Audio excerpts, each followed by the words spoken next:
do I know that the game went bad for the Noles? When they were talking about how much stickier the game balls were than the practice balls, the announcers flat out roasted our receivers. These things are sauced up pretty good. Okay. How does it help the Florida State receivers all that much, Q? And how do I know the season has gone bad for the Noles? When the broadcast shows that we've lost all respect and hope in the organization. Harsh but fair. There is some optimism. With DJ Uiagalelei out due to injury, Brock Glenn gets the start at quarterback. BROCKTOBER, as fans call it, is officially underway. So how did it go? Well, about as well as you would have expected. Don't delude yourself, Glenn wasn't amazing in this game, but he did show more grit and led the team better than DJ did. The offense as a whole is still shit. The play calling was still as predictable as ever. If I see another wide receiver screen, I am going to scream. It might work in practice, but this has never worked in game. Like at all. That's like texting a girl on Tinder things that are reserved for the boys group chat. It might be great and hilarious to text the boys, but do you seriously think it would work on a potential woman of interest? Enough about the offense for now, let's check in on the defense.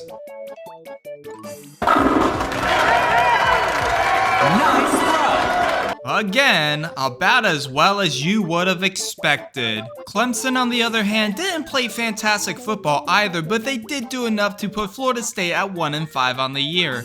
Cade Klubnik threw this touchdown pass to TJ Moore off a Brock Glenn pick, proving that the wide receiver screen is not a product of bad football. The Noles just suck at executing it. Brock Glenn would finish the game 23 of 41 for 228 yards. But similar to the Boston College game, the stats would be misrepresented because, you guessed it, our wide receivers kept dropping easy passes.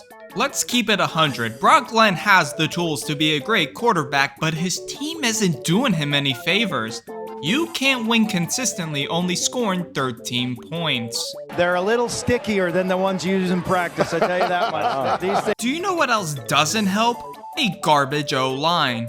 Maurice Smith, a fifth-year center, all of a sudden forgot how to snap the ball.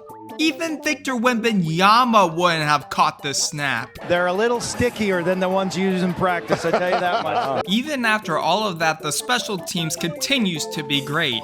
2 blocked field goals is a rare occurrence, and you have to be happy about where the team is at in that regard. If only the offense could score more points. But do you want to know what else would help? If we stopped committing penalties. A total of 7 for 75 yards. You see this amazing catch by Malik Benson?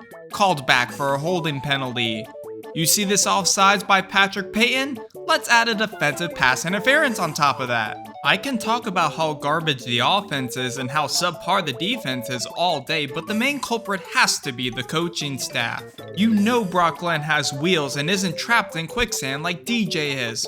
Why doesn't the staff draw up more plays to go along with his strengths? If the O-line buckled down, we may be able to score more than 14 points. Although the game will go down as a defeat, we achieved something that we didn't the last 5 games. We saw what we had for the future. At least Alabama lost, and then I slowly lose joy when I found out the ACC refs struck again. Like seriously, how the fuck is this not a targeting call? I'm just gonna end the video here before I absolutely lose myself.